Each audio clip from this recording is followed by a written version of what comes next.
اور حضرت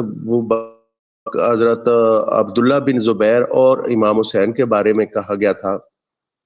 یہ دونوں اگر آپ کی بیعت کر لیں تو ان کو چھوڑ دیا جائے، اگر بیعت نہ کریں تو ان کا سر اسی ٹائم اتار دیا جائے۔ تو جب حضرت امیر معاویہ کا انتقال ہو گیا تو انہوں نے حضرت یزید نے جو ہے وہ اپنے جو مدینہ کے گورنر تھے مروان بن حکم میرے خیال میں، تو ان کو جب لیٹر لکھا کہ ان کی فوری طور پر بیعت لی جائے، اگر یہ بیعت نہیں کرتے تو ان کا سر جو ہے نا قلم کر دیا جائے ان کو۔ تو جو وہ لیٹر یا جو حکم نامہ لے کے آیا تھا بندہ،